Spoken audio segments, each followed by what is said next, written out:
So last week, the UFC was receiving a ton of backlash over Bo Nickal being on the main card of UFC 322. Bo is set to face Rodolfo Vieira, where he looks to rebound from his recent TKO loss to Reiner de Ridder. Bo responded to the backlash saying, "Main card UFC 322. Maybe I have hundreds of thousands of grassroots American wrestling fans, or maybe it's just rage bait. Either way, I can't wait to fight." Since that post, Bo has actually been demoted to the prelims of UFC 322, and Beneil Dariush vs Benoit Saint Denis will now open the main card.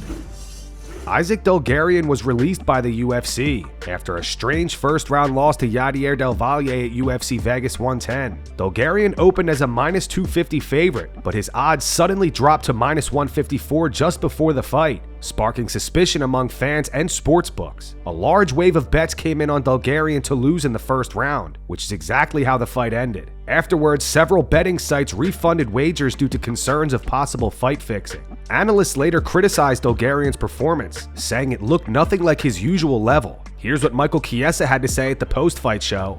Del Valle just had him lost and had him out of sorts to where, I mean, that's jiu-jitsu 101. If you're on the main card of a UFC, it's one thing if you just kind of get punched into submission, but a lot of like day one mistakes. I mean, you can even hear the broadcast, like, what is this guy doing? I mean, you peel the top hand, you don't punch behind you. That is the most useless strike you could possibly throw. I'm sitting here on the pre-show hyping you up as a guy that could go into the top 5 and win fights, and it doesn't even look like you could fight somebody in the bottom of the top 500. It just, I gotta be honest here, that was a F- performance. It was absolute trash. To make things even more suspicious, fans pointed out a recent interview where Dulgarian said fighters should get a percentage of bettors' winnings. Here's what he had to say in an interview with MMA Junkie before the fight. Hey, I said don't bet on me unless you're paying me some percentage. I'm doing all the work. That's how I feel about it. You know what I mean? Like, I work my ass off every day. You know, I'm trying to support a family with this. And I think they should put some type of clause, like 3 or 5% of what you make goes to the fighter. You know, so that's how I think they should do it, because we're the ones putting our lives on the line. We're the ones, sacrificing everything, training all day long, losing the social life, all that type of stuff. So yeah, if you're betting on me, I want some of it. Now it's being reported that the FBI is getting involved in this situation. However, it is not confirmed. This post has been making the rounds on X. It says, very important tidbit here. The FBI notified the UFC of the abnormal action and line movement and gave them hours to pull the fight. They chose to continue, and from my perspective are now complicit in fixing a fight. They followed up saying, update. Federal regulators have flagged over 100 UFC fights this year for abnormal betting patterns, including 2 additional fighters on last night's card. Shit is about to get very ugly. Still working to confirm, but it sounds like the feds are moving to audit Herzog's fights. Chael Sonnen responded to that post and claims there's no truth to it. Chael said you list no evidence and have no idea who knew what or when. The UFC has obligations and contracts with fighters to put on fights. Your time frame for presenting evidence to UFC disproves your theory. Let the pros handle it. What do you guys think about this whole situation? And how do you think Dana White will respond? Post your thoughts in the comments. Tom Aspinall's teammate Ante Delija was involved in an eye poke incident himself this past weekend. In his fight against Waldo Cortez Acosta, Delija appeared to win after a barrage of punches, and referee Mark Smith initially stopped the fight. However, Cortez Acosta claimed he was poked in the eye, and after video review confirmed it, the fight was restarted. Just seconds later, Cortez Acosta landed a big right hand and finished Delija. Delija released a statement to his Instagram story. He said, "I'm not sure if I hit him in the eye. I think it's near the eye, and of course I want a video where you can see that stab."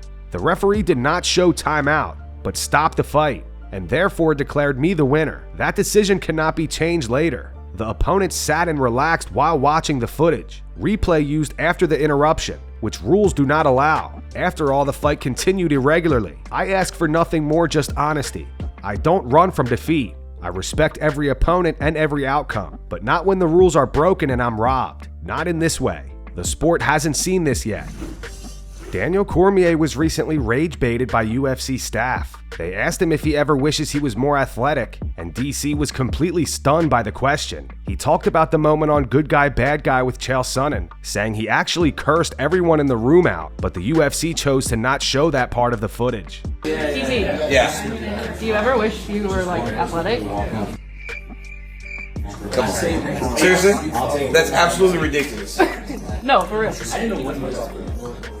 Like actually, like in your prime. Have you seen my career? Come on.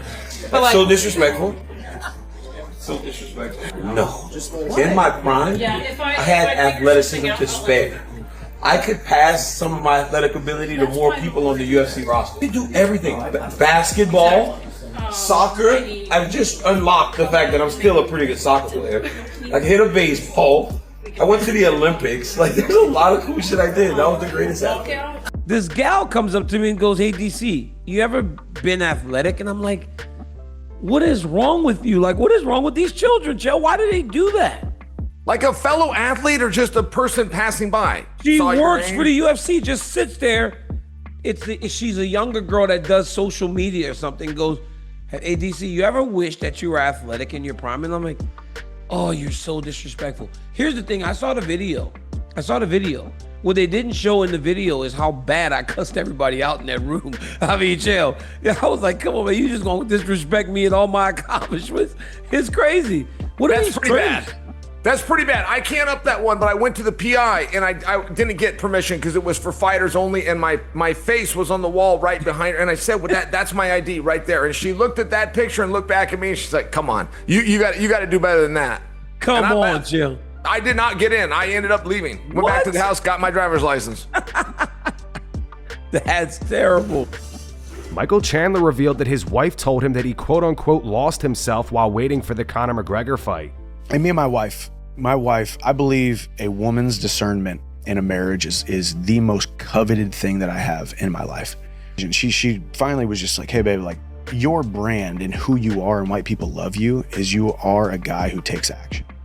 And I think somewhere along the way, you kind of lost yourself a little bit because you're a man of your words. You want the fight to happen, so you want to finish it because you're a man of your word. You know, so she's like, you know, I feel like you've lost yourself a little bit there and forgot that you're the guy who takes action. You're the guy who is constantly coming forward. You're the guy who constantly moves forward in the face of adversity with complete disregard to your previous failures, to your future opposition, and to your current circumstances. Like, just go ahead and take action. Just go do it if you want to. And I'm like, well, I don't really know if I want to. And then we prayed about it a little bit more, and then was like, I woke up one morning, called Hunter Campbell. I was like, I want Madison Square Garden, Charles Oliveira. He's like, all right, done.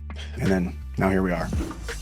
Justin Gaethje's manager Ali Abdelaziz believes Gaethje was dead serious when he said he'd retire if he doesn't get the next lightweight title shot against Ilia Topuria. Speaking to Submission Radio, Ali said Justin Gaethje never breaks his word. If he gets jumped by Paddy, he will retire, and he will never fight again in the UFC. I truly believe that, but the UFC is a business. Paddy, I got nothing against him. He's great, he's entertaining. His last 3 opponents are 0-13. In the rankings, Justin Gaethje is ahead of him. Justin Gaethje keeps giving UFC favors after favors. What Paddy Pimblett has done to the UFC to deserve a title shot over Justin Gaethje? If it's pure entertainment, okay, give it to him. If it's pure merit, it's Justin Gaethje. The only guy to get a title shot over Gaethje is Arman Tsarukyan. I will not say anything, but if anyone else gets a title shot over Justin Gaethje, it will be unfair. Paddy Pimblett had some more words for Ilia Topuria today. He broke down how he believes a fight between the two would go. Paddy said, I'd absolutely smash his face in for him. I can see me beating him anywhere the fight goes, to be honest. People have put him on a pedestal now. They think he's this big, amazing thing. I'll bring him crashing back down in a big way.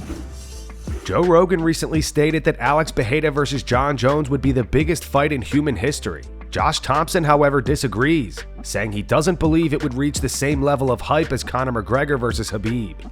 You still have Conor and Khabib. That fight did 2.5 million views, 2.6 million views.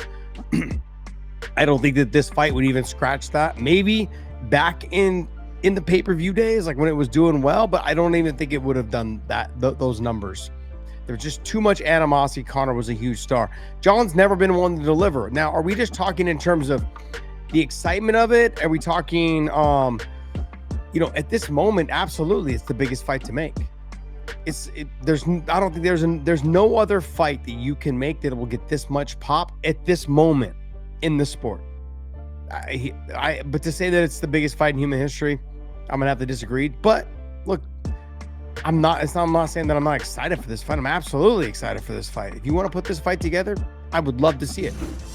Khabib asks Islam how he would fight the version of himself 10 years ago. Islam says he'd win by submission. Если бы тебе пришлось бы драться с самим собой 2015 года, Makhachev, 10 лет назад, сколько? Ну, какой план у тебя был бы против того Ислама Makhachev?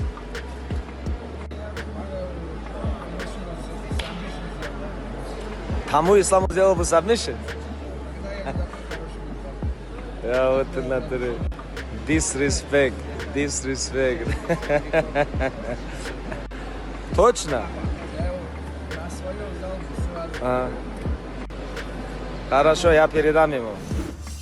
Jon Anik believes Ciryl Gane missed out on a huge opportunity at UFC 321. Anik says Gane was performing well against Tom Aspinall up until the eye poke. But if I'm Team Gane, Kenny, right?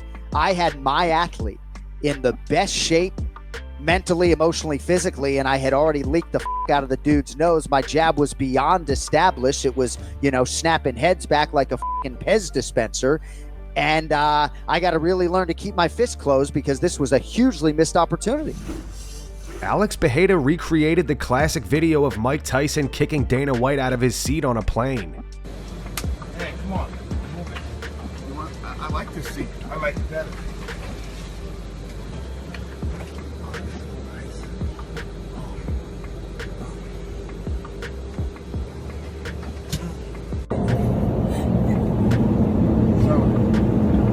I like the seat.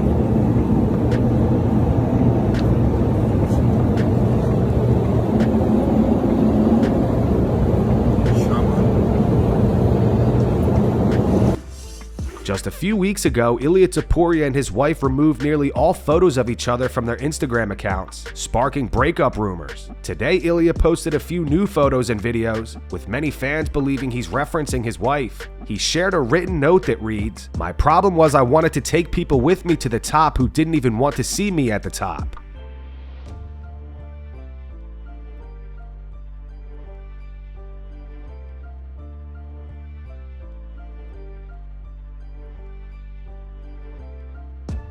And that's going to wrap it up for the news. Thanks for watching. For daily MMA news and content, subscribe to Full Mount MMA and click the bell icon to be notified when we post videos. Here are the 3 top comments from last video. The first one says, "No way this Chandler is still talking about fighting Conor." The second one's from Snow KC6. It says, "Who does Usman think he is? In 4 years, he's fought 5 times and he's 2-3. Talking about a title shot, SMH. Him and Gaethje need to reevaluate where they are in their careers." And the final one's from Godly Knows. It says, "There 100% needs new rule changes for eye pokes. It's like you get a few free eye pokes a fight, and you don't even get a point taken away or nothing, even after multiple warnings." Those were the 3 top comments from last video. If you want to be featured in the next one, all you have to do is comment down below. And if you missed yesterday's news, click the video on screen right now to get caught up.